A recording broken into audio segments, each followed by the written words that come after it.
simple overview I want to share. I'm not sure, we probably have a lot of range in the room in terms of familiarity with the cesspool challenges and opportunities in Hawaii. So I'm just going to keep it high level and some time for discussion. So what we really wanted to talk about today is where we have been, where we are going, and how we are going to get there. Okay, so the journey of cesspools, formally around Act 125 was established 2017, 2018, and that's really the act that outlined the cesspool conversion working group. And the working group was defined, probably way too tiny, but in the act that the legislature passed. So there's actually, all the members of the working group were primarily identified in that act. And so the group members range from all 4 county wastewater representatives, also somebody from the HWEA, as well as, of course, Department of Health, some folks from various environmental groups, as well as legislators that are members of the conversion working group. And I've been meeting since 2018. My role has primarily been to be the facilitator of the working group, and then also just helping kind of project manage some of the deeper dives around research that the group has looked into. Again, a lot of text here. I just wanted to share also what the objectives and the goals of the working group were and what was outlined. So there's a couple categories of things that the legislature asked the group to look at. One category I summarized is kind of prioritizing and analyzing information about cesspools. So what areas are priority cesspools? Developing, those priority areas for which areas should be converted, and also ultimately the end output of the working group, which should be coming out this year, is a comprehensive cesspool conversion plan. There were a lot of considerations for financial pieces of information that were asked to be looked at. So looking at the owners, like homeowners' ability to pay for cesspool conversion, and also looking at what the most cost-effective approach to conversion are, as well as just generically looking at financing issues in terms of how you can finance conversion programs. And we were very fortunate to have Carollo engineers do a deep dive in the financial analysis. As I said, I'm simply the facilitator, so giving you high-level information here. But all the reports about the financial analysis as well as technical analysis, which I'll talk about in the next slide, are available online, and would point you to Carrie for any questions on some of that body of work. Some of the technology considerations that the cesspool conversion working group was asked to look at were finding alternative wastewater equipment for cesspool conversion, as well as ways to stimulate innovation and research in and so any just impediments to conversion. So I'm sure with an engineering crowd here, all soil isn't equal, all locations aren't equal, and so when it comes to replacing the cesspool with another option, it really is dependent on the site consideration. So I think some of those, locally based considerations are some of the challenges. There's not just one wholesale solution for replacement cesspools. Okay, so then there were assigned 15 objectives. So thanks for staying with me through all this. The last kind of set I put into kind of a participation category about, are there areas of cesspools across the state that might be exempt from conversion, and are there voluntary versus mandatory compliance with cesspool conversion? So these 15 objectives were what the group has established to do, and since from 2018 till now, they've been looking at those issues and are working on compiling a report to the legislature this session. So this is just a couple of the reports that were done over the course of the years. We have two great bodies of work from rural engineers on finance and technology. There's also a great deal of information that put together with regards to what other states have done successfully, what cesspool programs in other jurisdictions have learned in terms of best practices and lessons learned. And so all of those are available on this website here. And there's also a recent prioritization tool that's available online. So that was a lot of process and a lot of words. I did want to leave you before I transition to where we're going with a little bit of what my takeaways have been thus far with the cesspool work, and really level set with the situation. So if we're looking at getting all conversions by 2050, which is what the act required, and I probably should have said that up top. We need to do, between 2,000 to 3,000 a year.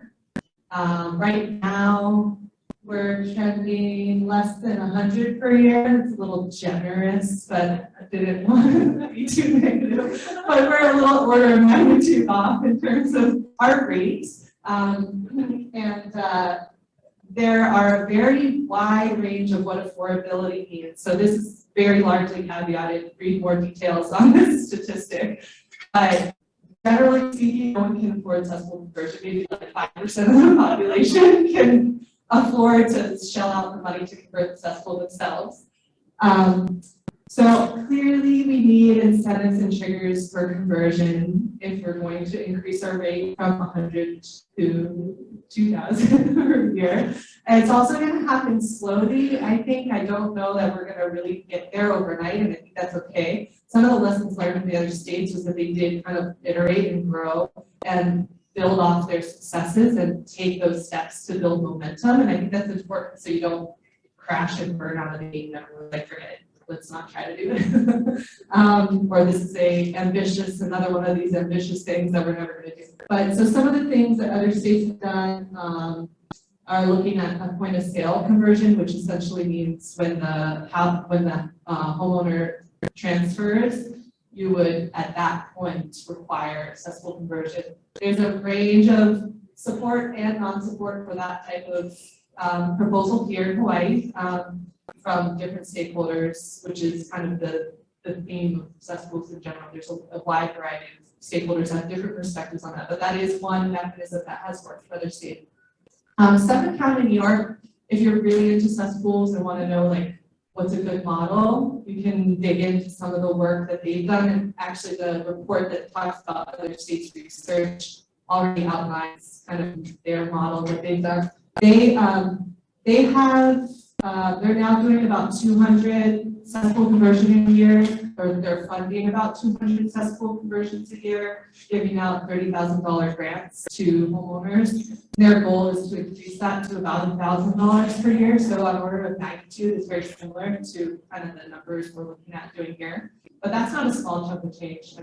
Engineers can do that. So really some questions I wanted to leave you with before I pass it over to Stina and kind of for discussion there. It's really how best to use the resources we have, and then also where to build out. So, who in this room and within your organizations have capacities that fill some of the gaps?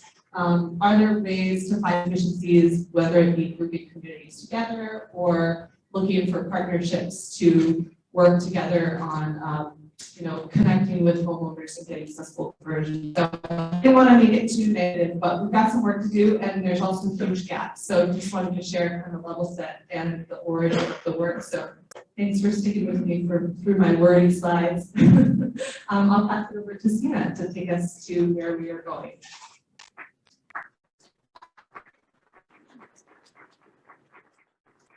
Okay, my section is going to probably be kind of short. So where are we? Okay, well, so for us, I'm kind of realistic, and all I can say is, all we can our best to move forward, even if it's baby steps. And it is baby steps. Cesspools didn't become on people's radars until like 2016, but a lot of you guys don't know that the Department of Health has been trying to like ban the construction of new cesspools on the condo void. I think it started like in 2000, and there was like a lot of resistance. So we weren't able to amend our regulations to actually ban the construction of new cesspools or the Big Island, because like, I don't know if you guys know that the Big Island has like about 50,000 plus cesspools there. You know, and it is because they continue to do cesspools from actually 1991. Because 1991 is when cesspools were banned on Kauai, Oahu, and pretty much on Maui. You know, but the Big Island continued to do cesspools until 2016. But then, you know, again, baby steps. You know, because we also tried to pass legislation, you know, in 2014, or actually not legislation, we actually had a route to do point of sale too with the, you know, with the real estate community, and that didn't go well, very well.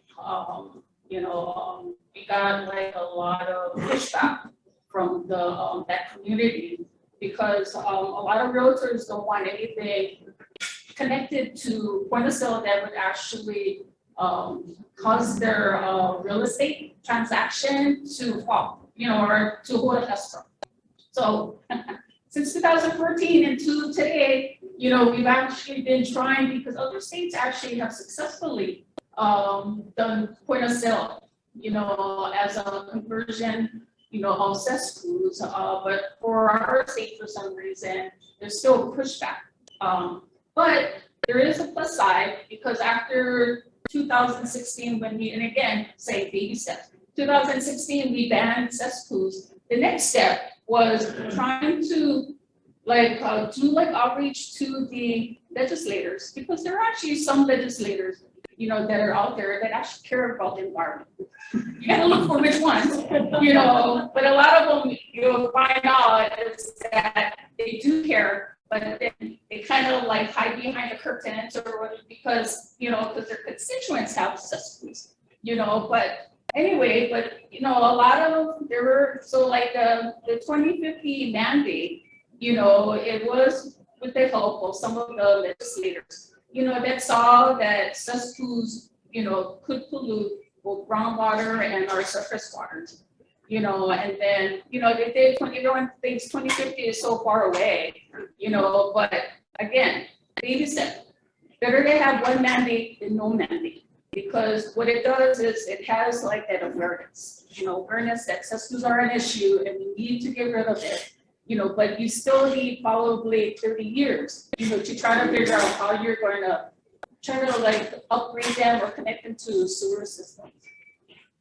Okay, and then through our cesspool conversion working group, I think the biggest obstacle that I've actually seen, you know, in this implementation is, where's the money going to come from?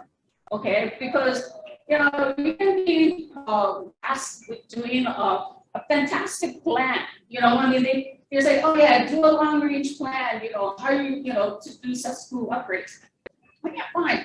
We got a plan, but where's the money? Right? Where is the money? Because like, if you don't have the money to invest in this infrastructure, the plan is just going to be shelved, right? You know, so like my thing is, you know, where is that commitment from, you know, the state? It's more from the state, because the counties actually don't really have like a whole lot of money. You know, so I mean, they're, you know, a lot of them actually struggle with their own wastewater infrastructure.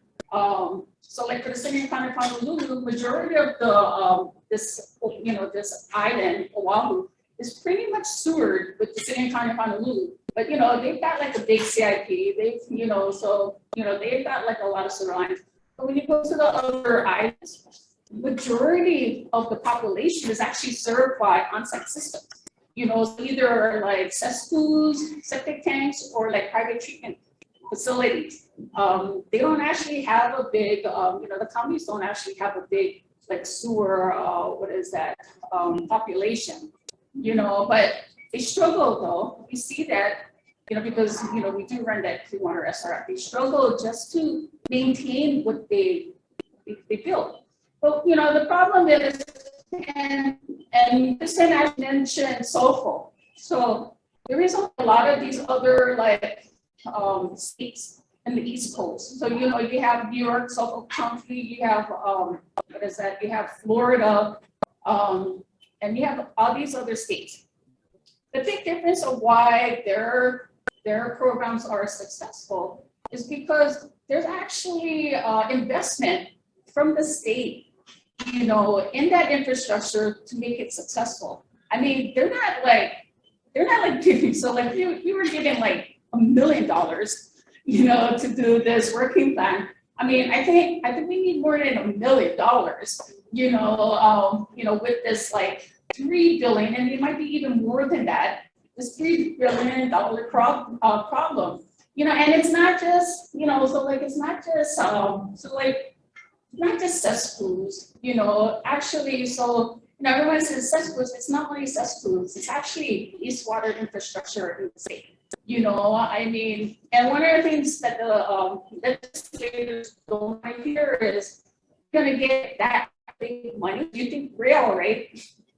Right? I mean, they don't want to hear that, but seriously, at what point are we going to start seriously taking, investing in our wastewater infrastructure, right? I mean, yeah, we got that D-, rating. Why? Because there's no investment. You look at how much money is being invested in roads, transportation. They got millions of dollars in the CIP. You look for wastewater, there's no line items for wastewater, but that's actually where it has to start, because again, if you don't have money, you can't really do anything. But but I don't like to not do anything. So then I do actually, we do have the Clean Water State Revolving Fund, to do cesspool replacement. But again, this is a baby step, because 1 million here, 2 million here. Okay, maybe I can give up to 5 million. You have $5 million, but hey, I just sit up there, it's a $3 billion problem, right? So, but I can't just sit back and say, I'm not going to do anything. I'm going to do something, but that's actually not the solution. So again, I think it's kind of important, that, we work and we discuss this with the politicians, and maybe 1 year, that someone over there will just bring up, okay, well, the state should fund it, right? I mean, it's just continuously putting it in their ears. They actually don't want to hear it, but it's well, you keep on, telling us, oh, kind of putting on DOH oh, well, it's my problem. I'm it's not my problem. It's actually the state's problem, right? And then there's actually sometimes this thing where, the state is saying, well, it's a county's problem. And I'm thinking, but isn't the county in the state? I mean, right? We should be working together and not thinking that the county's wastewater issues is the county's. No, it's the state's problem, right? So, but again, we gotta just keep on moving forward. There's a lot of obstacles, right? Because if you give up, there's nothing that's going to be done, right? So even if there's a little thing there we could do, we did the income tax credit thing. Yeah, I didn't have staff to do it, but then I thought, well, but if we at least had something, it's something, that was better than nothing, right? So, so we're willing, we're willing to try something, even if our resources are strapped, to try to implement something to get, financing out to the people, because, that they need it, especially after Corolla did that affordability criteria where they said that, I think you had to, if your gross income was less than 126,000, you couldn't afford a cesspool upgrade. So that was I think 95% of the people who live over here.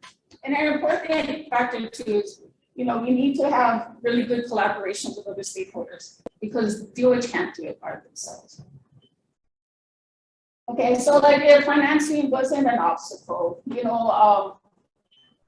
then we actually could work on the plan, and what would you need? You would need to build up a robust workforce, both with engineers, consultants, engineers and contractors.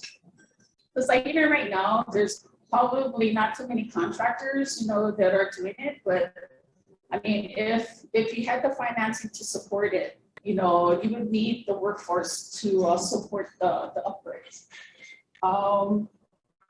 And then also you need to make sure that there are enough like manufacturers and supplies and equipment, for the upgrade. And then the other thing too is that you would need to build, like the state would need to build the administrative structure to actually handle, the volume, of upgrades, because like the current one cannot handle, that. Even the current one needs like a lot of work, and the current one doesn't have the state support to do what they're supposed to do, if it was to run correctly. Yeah. And how can the engineering community help? So then, you guys can be a valuable stakeholder in this problem. And then if you're a civil engineer, sorry, it's only limited to civil engineers, because civil engineers based on TCCA are the only ones that are kind of like qualified with the licensing to do like wastewater system design. So, so you can join that workforce, to design wastewater systems when, we start ramping up, the upgrades. And then, if you do have ideas of innovative systems, that other states or countries, even countries have used, you guys can like propose it to us, and we'll take a look at it. And at this point, this is the end of our presentation. If you have any questions. I want a question from Mike. If you want to shout out a question, we'll repeat it, and then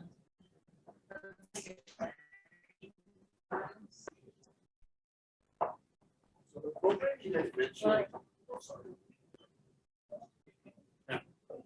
So the program you guys mentioned about that in New York, how is their system? I mean, how do they do the funding and all of that for New York? Counties, do you know how their funding came through to the state? Through the state, yeah.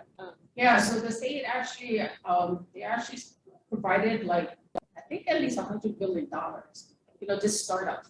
But they have actually 200, they have 200 cesspools over there. But yeah, startup is, 200,000 cesspools, yeah. But it was like 100 million, but they keep on putting more money, into it. And then they were actually able to actually spend money to, develop programs to provide grants, for these upgrades. Yeah, but again, it's like the startup money, or the money is supported from the state, right, to do these programs to initiate the upgrades. But they got like 200,000, but then they realized that, they have to like, I guess, prioritize. But that's what we've done too, is we've prioritized, like the cesspools, like what areas would like impact like drinking water and state waters the most, right? And there's actually other factors too, but those are pretty much the two. And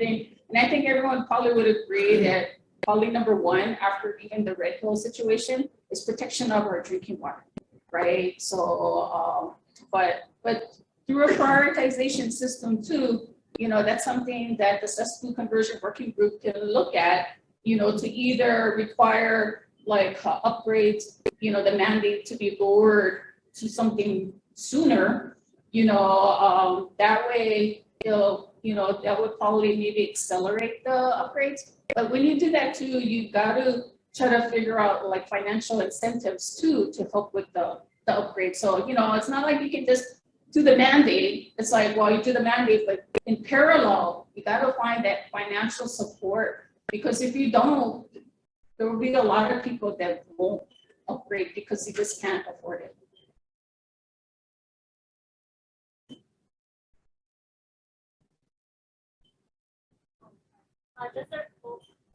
Just a reminder that this meeting is being recorded, so when you ask your question, it'll be recorded.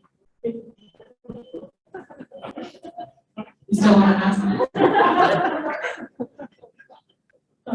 With federal infrastructure investment, as EOA receipts, anticipating more funding to expand things like the SRM program.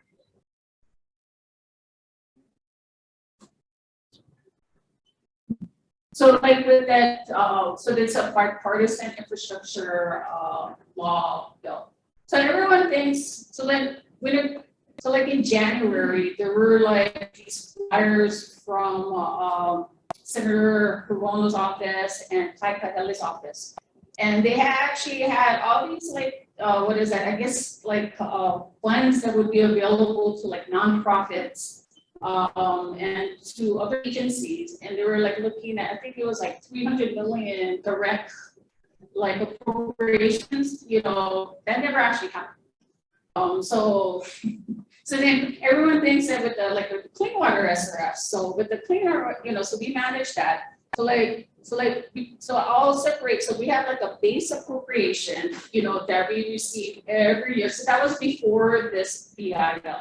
Okay. And then with this BIL, and now it's like a 5-year appropriation. Okay, so like for our base appropriation, we usually get between 10 to 12 million, and then we have like a 20% match. With this BIL, so like with this BIL, we're getting like say 13 million, 13. So everyone thinks, oh yeah, we're getting like a whole lot. No, we're not really getting a whole lot. We're getting, yeah, maybe double of our regular 13 million. You go and ask City County of Honolulu, what is your CIP thing? It's like $2 billion, right? What is the need? It doesn't cover the needs, right? So like everyone thinks, oh yeah, you have like a lot, but it's actually not a lot. So, you know, it's like 13 million for the first year, and then slightly increased 14, 15, 16, 17 million. I mean, it's good. It supplements, you know, to help us pay for wastewater infrastructure, but it's not the amount that has been advertised, right? You know, but we are committed, you know, to using the extra if we can, you know, so we're trying to develop ways to pass it through, you know, for homeowners. But I think a lot of people don't understand with federal funds. It's like grant. I mean, like, it's like so hard to just get it out. Right? Because we have all of these like requirements attached to it. And then like this one with the new requirement is the Build America, Buy America clause, where everything pretty much manufactured, made, it has to be made in the United States, you know? So that's actually like a big challenge. And then us living in the islands over here and like, you know, we have a problem with supply already. Like, oh, you know, it's going to be a real challenge for us just to meet like that requirement, right? You know, but then there's like, again, the federal funds. So like, Yoko mentioned HG 215 that the state is planning a grant program. So, you know, we've actually been working on the wording with them. I told them, I'm not sure how we can do it, but we'll try. But with that one, it's not that bad because it's a grant. There's like nothing attached to that grant. So it will be easy for us to administer, you know, to a homeowner. We just got to figure out what the procedure is. But one thing people have to realize with anytime when you deal with federal grants, there's always that extra, requirements that you have to comply with. It's not as easy as taking it and giving it out, you know, but again, so we're not expecting a whole lot of money from it. And I'll just add to that, the programs are still like authorized in that bill. They were just never appropriated. So it's a 5-year window. Everyone's kind of just still watching to see if there's anything that happens. But if there are people who are specialized in administering federal funding, definitely keep an eye. It's a beast to manage federal funding, and if you guys exist. It's good to leverage that expertise and if there were more competitive applications available.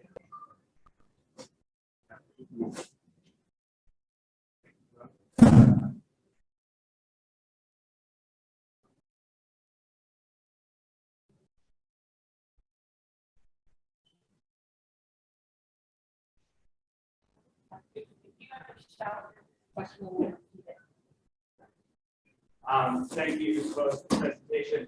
I think Chris kind of hit on the last point. You know, the allotments that Sina said are going to be going up. That's the allotments to each state. But a lot of the bipartisan infrastructure law funding is going to be competitive grants, and so there's a lot more funding there. And it is a beast. It takes a lot more work. But I think the state and with the counties can work on that and hire those people to do that, because it could be tens, potentially hundreds of millions of dollars for the state over the next 5 years. So just want to see what you guys thought about that, because if we don't get that federal funding, we're putting it on the homeowners to cover the cost. Yeah, so it's a big challenge, I think, it's kind of like a chicken and egg thing. There's kind of a gap because there's never been funding in this space, so there's no one that's ready to administer and organize the funding, and this is like a one-off thing. So now all of a sudden we have to organize and be ready to manage all these funds that we never had before and take advantage of it. So that's what I was saying, if anyone's part of organizations where you have even just a little bit of experience with federal funding and are interested in getting more experience, I'd love to talk to you. I think that's where partnerships and programs are going to be really important, because the state has to continue doing, the Department of Health specifically has to continue doing everything that they already do with 2 staff or 3 staff or whatever. And so there's got to be other creative ways too, since it's going to be a 5-year search, to go and create all these new positions and programs for funding that's only going to last 5 years. I don't know, kind of a big lift, but if there's experience you can tap into, I think it's really important. Obviously Hawaii wants to be in the game competing with federal funding. So yeah, I don't know if you have anything to add. Yep, but we actually did, my staff in the clean water SRF, so anticipating, because we wanted to do pass-throughs a long time ago. And counties actually never wanted to do it, because it's a lot of work on their end.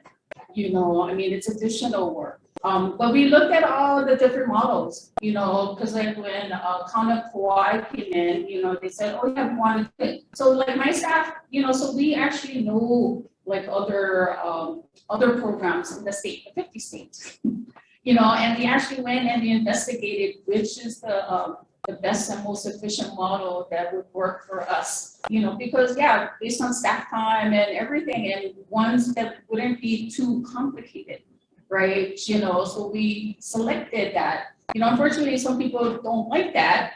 So they ask, well, are there alternatives? And we're like, okay, well, I never saw that model before, but so right now I didn't see it. It's not like we're saying no, it's not going to be done. So then EPA, we're working with EPA, so EPA, maybe you can go find out, because it's we're not going to go reinvent the model. Because, there's these specialized loan agreements and just the procedures, what kind of procedures did they follow? Because a lot of people don't realize too, you get audited, you get audited, state auditor as well as the EPA, we get audited so many times with these funds. And if you don't utilize the funds correctly, you're continuously actually spending your time, providing these reports of how you're not going to do it again, or you're not going to, misuse the funds, right? So, yeah, we also looked at this CRAP 3 model that state of Washington is using. So they're a CDFI, a nonprofit, but only the state of Washington uses it. But their model is complicated. So you ask Oregon was going to use it, but they didn't want to use it because of, I think, the complexity of it. So but it's not like we're not looking for the other alternatives. So we are working with EPA to come up with the best way to pass this funds down to homeowners for cesspool. And, Can I make some statements? I'm sorry I was late, but like Sina and Stuart, and I'm not sure anybody else here, I'm on the cesspool conversion working group, and the group is working hard to write a report by the end of the year, giving recommendations and a plan to move forward. But I wanted to say a couple other things. One is, we are doing things at the city. So for FY23, we have programmed we're going to be funding production of a cesspool conversion master plan for the county. So looking at what our options are, where we're going to sewer, where we're going to do other things. In addition, in the CD2 of the current city budget, the city council are trying to give us $10 million to do some pilot program for cesspool conversions. We could probably do a couple hundred with that. And then the other thing is from 2 years ago, when I was still at the university, we applied for a bunch of grants in conjunction with a group called Work for Water. And 2 of those have come in. So we got $1 million from an earmark from Senator Corona's office. And now we've got another 1.5 million from National Science Foundation to do workforce development. So that's to develop career pathways and training people to be inspectors, designers, and operators, and that kind of stuff. So that is progressing. So I think, like Sina said, baby steps, we'll get there. Thanks. Thanks, Roger.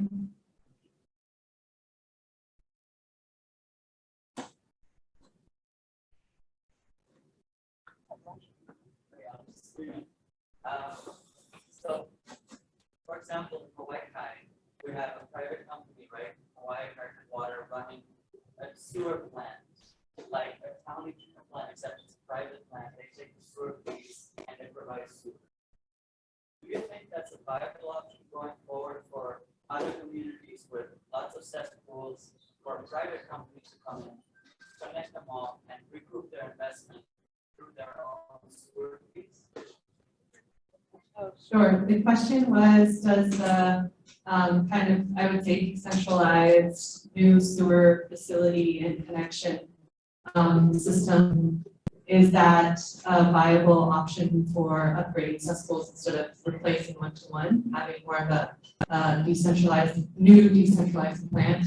I guess I can try and then pass it to you, but I think it all comes down to the community, the density. I think if the feasibility of that is really dependent on the costs and what you have in soils and what you have in area, and if there's easements. I feel like Roger's going to look at that model too in your study. I'm not sure, but I think the general, based on past analyses, anything's possible for each community, but if you've ever been part of a homeowners association or a community group, like you have to get through the hurdles of easements and everyone agreeing, which can be a challenge, not impossible.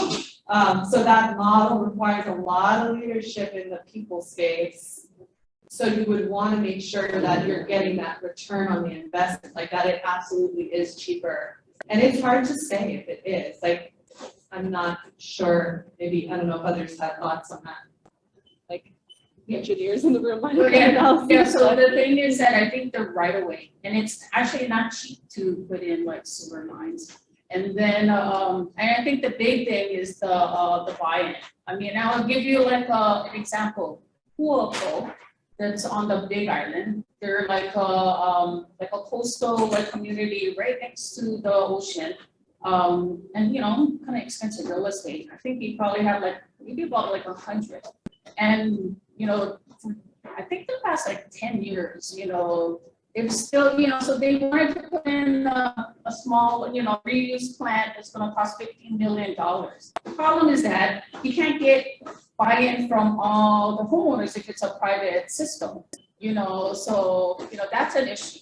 Okay, and then another one that I can make, so, if you ask me, a lot of these systems, I mean, I support, like, if you have like extension of a line, from a regional treatment plant, yeah, that's probably feasible, but when you're looking at a new treatment plant, I mean, look, the real estate here is like so expensive.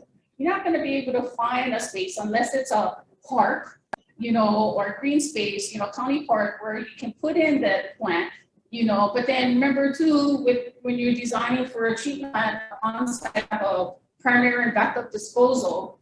And right now too, like if you're above the UIC, that's an issue. And then if you get below the UIC, you may not be able to put in an injection well. So yeah, so that's kind of difficult.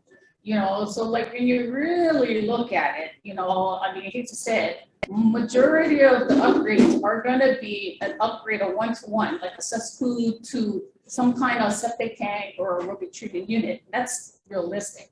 I mean, I'm looking at maybe 90%, of that, but yeah, so like one example is the Big Island in Pahala. They have like a large capacity cesspool problem, and they have like 100 homes. And they were actually planning on putting in a treatment plant. For 100 homes, it was going to cost them, I think it was like $50 million. $50 million, and this community is like probably below the poverty, or at least close to poverty level. I mean, so 50 million for 100 homes or something. Does that economically, I mean, does that sound right to you, right? If they were to switch just the large capacities to like on-site systems, I mean, could be probably between 5 to 10 million, right? So then again, right, site specific, what makes sense, right? Like in a poor community or lower income community, do you put in a Cadillac that they can't upgrade, they can't maintain and like pay the sewer fees? Well, you can't do that, right? Right. So, but yeah, when I look at it, a lot of the problems is like you're gonna be just upgrading one-to-one or extending areas where a sewer line can be extended from a regional like treatment plant.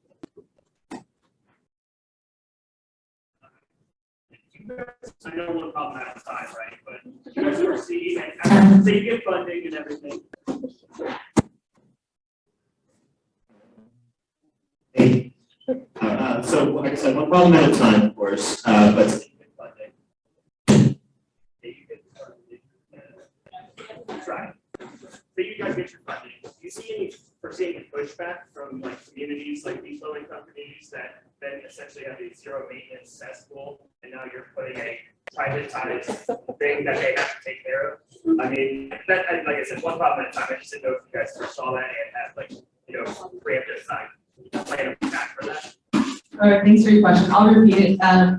So do we foresee problems with people who haven't had to do anything about their cesspool now all of a sudden having to pay something and charge something to them, or I mean, yes. I mean, that's the real challenge here is you're taking a community who has never even thought about it or had to pay anything for it, and I'm telling them all of a sudden, right now, it's just a passive thing.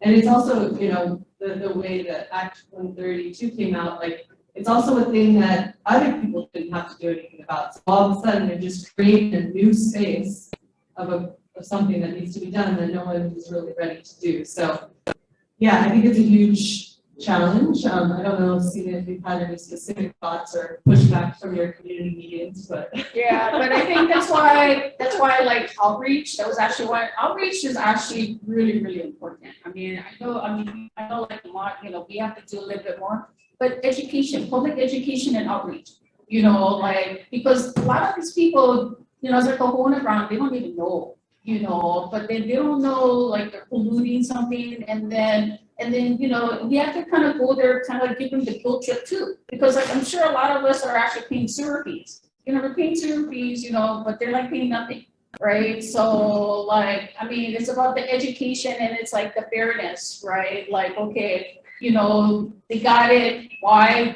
do you need to do it? Because everyone else is doing it, right? But if they don't know, then, you know, it's like, you know, it's kind of like our fault for not providing that education to the public about why their cesspools are bad and why they should be spending money too, you know, if they were to put it in to operate and maintain it, or even spend that infrastructure, you know, it's like your roof or something, you know, it is an infrastructure that they own, you know, for their home. I'm curious, how many people in this room have planned or designed an on-site system converted to cesspool? Hands. How many people have helped to operate or maintain an on-site system for individual septic tank? So I thought it would be good to find out, you know, especially for seeing all the diverse crowd here, there's a lot of people that are looking to hire engineers, you know, what goes into planning and designing an on-site system? What kind of a skill set are you looking for, expertise? If you can kind of walk us through the steps, just so we all kind of know what kind of skills we should be looking for as civil lawyers. I'm gonna add on to Carrie's question to Sina too. I think, I'm wondering if there's a scale that you see of companies, like size of companies. Like, I know I wouldn't take on one cesspool, but if there was like a community of 100 cesspools that needed support, that would be like a viable project. So also kind of thinking in the solution space, like the size of companies that do exist might be more interested in like groups of cesspools instead of like individuals. So I know on Big Island probably has more, but I don't know if I'm complicating your question, but you can just answer Carrie's, I guess. Sorry. So first you have to be like a civil engineer, okay, and then I would just say, read our chapter 1162 rules, subchapter 3. You know, I mean, it's actually kind of straightforward. I mean, that, and then, okay, well, before you even coming to us to kind of, you know, like show you how to design it, you know, we're working with engineers. You guys are like engineers, right? And we expect you guys to use your brains and to, you know, I mean, I hate to say it, but like sometimes it's like, you know, people are coming to us with scratch and they have like no clue, but it's like, well, you know, like take that initiative and like, hey, Google right there, Google, and then Google to like read up about like how, because like the, you know, how you design systems are, it's similar to like how we design it here, same thing, right? But you got to know like how it looks like, how you design it. I mean, it's all pretty much the same, you know, and a lot of it too, it's site specific. So one thing I don't like is like engineers that are proposing something and they didn't even go to the site. You know, and I can tell by looking at it, you know, and then now we have like Google Maps and we can like see structures, we can see like everything, and we can see the streams, and we can see the wetlands and all that other stuff. So like, oh, I know you didn't go there, you know, I know you didn't go there, you know, but that's number one. You gotta go to the site, you know, and you don't go to the site, you cannot design it because like a lot of these systems are site specific. You know, you gotta know like where the house is and, you know, like when you're designing it. Second thing is the percolation rate. That's important too. Is like the percolation rate. You gotta do a good percolation rate because the first thing to fit when you're doing a system is the leach field. You know, and if you don't have a good percolation rate or the percolation rate is like super high, you know, your system's gonna fail, right? You know, but you know, those are, I mean, actually the key. You know, if you know, a good engineer will do a site inspection, you know, and like see, you know, what the obstacles are. We'll do the percolation rate, you know. But when it comes to like the design, this design is actually straightforward. You know, if you use chapter 1162 and a subchapter 3, you know, with the design of the leach field, you know, and all that other things, right? You know, so, and then, yeah, I mean, just by learning how a thing is designed, how a septic tank, or aerobic unit is designed, you can just go on like Google just to see how the thing is mapped out first, because we don't show illustrations on our chapter 1162,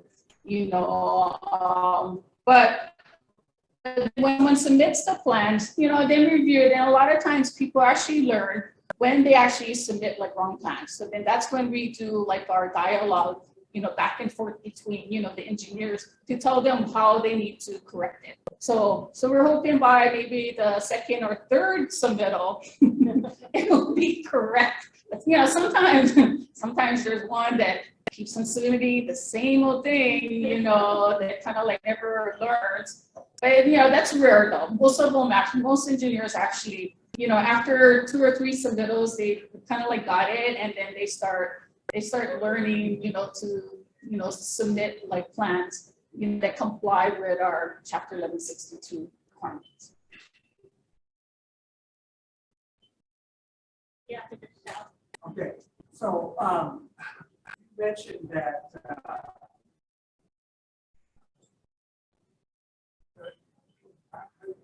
the funding issues. So one of the things that's worked with other types of programs are financial incentives. It's worked for, it's dramatically encouraged the implementation of solar system on homes because you get a break on your income taxes. It works with electric cars. I don't know if there's any kind of provision for that in 2195, but how about you get a break for a couple of years on your property taxes? You split the difference with city and county or something like that. The other one that you mentioned, Sina, that really surprised me, you were mentioning, triggers that, well, what's going to trigger these things? You got to get to your 2,000 per year, and you're a long ways from that. Was the point of sale, and you said that the real issues were resisting to that one? Yeah. I'm going to repeat the 2 parts of that, and then I'll ask Justina. So the property tax as an option to get a break for cesspool conversion, just for people listening, and it's for an incentive for cesspool conversion. And then the question was that the realtors were really opposed to it. So Justina, we can share. There's lots of things that are triggered at point of sale. So I'm a little surprised. Yeah, so but the reasoning behind the point of sale is that and the realtors actually told this to us like in 2014. So they said anything, and they told us, directly. They told us, you put anything, like on the selling, the sale document that would hold up escrow, like a disclosure. They said that they would fight it anytime, they would not allow us to, pass it, because I think the thing is that they don't want anything, on disclosure or anything that would hold up escrow, because that's their sale, and that's their livelihood. And yeah. But there's lots of things on disclosure every time. Yeah, I know. They don't want to add one more thing. They don't want to add one more thing, but they might lose eventually, but. Yeah, they might lose. But then you know what? They were actually okay with mandates. So like I was like, oh, okay, so they never oppose mandates. So they never oppose mandates. And mandates are actually, to me, mandates are actually better than the point of sale. Only because with point of sale, it only kind of covers like homes that are getting sold. And then even trying to find that process of, well, which ones got sold. Whereas with the mandate, you can actually identify ahead of time, all the ones that are mandated and would require upgrade. And then you actually can't, it's like, when you look at the numbers, there's more that you can actually do with the mandate than you could with point of sale or any other kind of like for up, yeah. And put in like the tax credit and all that other stuff. So yeah, that's actually with the, when it comes down to it, we work with the legislators and stuff. So like, it's kind of like not what we want, it's kind of like what they think is gonna like work, and so, but if they're proposing like there was an income tax credit that we ran for 5 years, but the one thing they didn't like about that is that it didn't touch on or didn't because like the only people who pay state income tax are like kind of like wealthy people. You know, a lot of like low income and like retirees don't have state income tax, so they wouldn't have benefited from that income tax credit. So I think that was one of the things that the legislators didn't like, you know, so that's one of the reasons why they didn't want to extend it. So like the intent of this new HB 2195, you know, it's actually a grant program and it's supposed to be applicable or only people who are considered low, kind of like relatively low or middle, so it was like low income people. So like low income, like cesspool owners. So it's not going to apply to like everyone. It's more targeted to the lower income, lower moderate income cesspool owners. So that's HB 2195. I'm gonna take the last question. So, what could HWEA members do to help DOH with this cesspool conversion? Well, I think if you have clients or projects that are connected to cesspool conversion and creative solutions that you know would work on the ground just based on your engineering experience, I think proposing those, like, I mean, Siemens, I'll let her speak to like how Department of Health is open to ideas, but the other thing is also if you do, as I mentioned before, have ambition to get more into the understanding of federal funding. It's a short burn, but there are more options on the table. It's competitive funding, so start from the state revolving fund. There might be programs that get appropriated. So right now they're authorized, no one put any money in the bank. Bank account's open, no money's in the bank. What if they put money in the bank for some other new competitive programs? If you have ambition or connections to, you know, helping manage federal funding, I think that would be good. But also I would just generically say coming up with creative solutions. Like the space of the problem is very large. So whatever aspect of the problem you're passionate about, you probably have an open lane. So you're not gonna, there's not a lot of, I wouldn't say it's a lot of competition. There's gonna need to be a lot of collaboration for us to really address this. And anything you can come up with that has multi-benefit, multi-connections to other projects, that's really where the solution space is, because, you know, wastewater and water, unfortunately, and unlike energy, just doesn't have the return on the investment. So it really is a, you know, passion projects, doing it because it's the right thing to do, doing it because we care about our environment, and really doing what's best for the state and our clients. So yeah, I'd just say keep those problem-solving brains going and communicate with each other about solutions. So I think, well, probably the most important thing would be, and I put it up on one of the slides, is actually being a stakeholder. A stakeholder, and then one thing that I identified is like really important after we have the plan is the outreach. You know, because I know like even with this is actually considered outreach. You know, and that's important. It's about like learning. You know, personally, I don't like actually talking to in front of crowds, but and that's but when it comes to like protecting our environment, you know, I mean, I actually have a passion for that. You know, and what is it? I'm an advocate for protecting our drinking water and our, you know, surface waters, and that's why I'm like a regulator. You know, that's actually, you know, and I want to regulate and I want to protect our, you know, I want to protect our precious water resources. You know, and I'll do anything, you know, I can as long as I'm working at DOH to do that. But yeah, for this organization, yeah, outreach is like really important, you know, and being a stakeholder with that and other things, you know, would help, you know, the cause.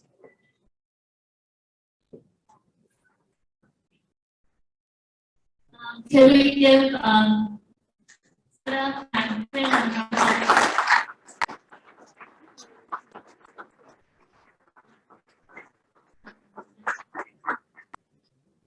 Okay, we're just past one. We have a few more raffles and, oh, sorry. So there's some contact information.